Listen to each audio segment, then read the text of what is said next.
Should you request design as part of the brief? Absolutely not, but then I'm bound to say that, aren't I, as somebody that's a web designer.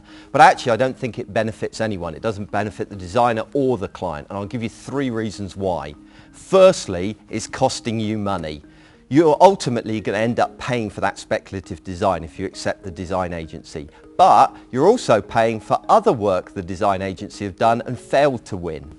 Secondly, they don't know enough at this stage to be able to do a proper job. They haven't been properly briefed. They don't know enough about the business.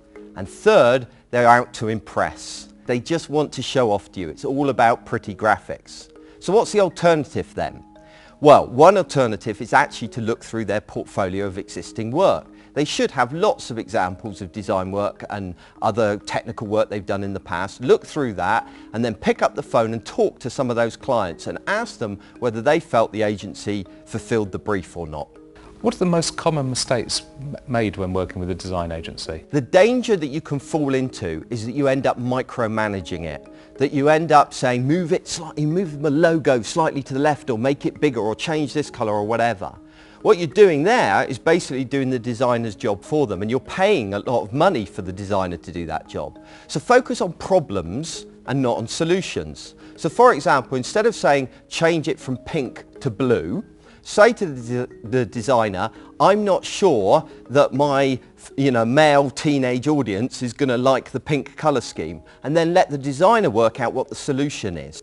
I'll give you another little tip that's quite useful. Another common error that people fall into is that they try and put too much into their designs. They try and put too much information into their sites, and home pages are particularly bad for this. So try and keep things simple. Remove complexity, and here's the tip of how to do it.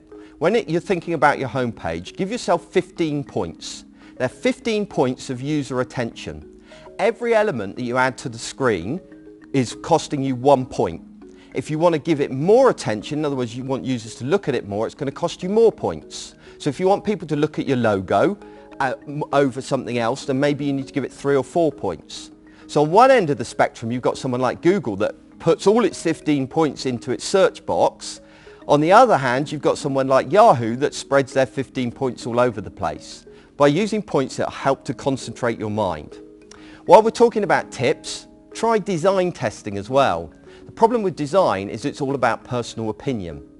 So what you can do instead is show it to real users. But don't ask them what they think of the design. They'll start making comments like, I don't like the green, or I do like the green. Instead, give them choices. So say, is the design conservative or liberal?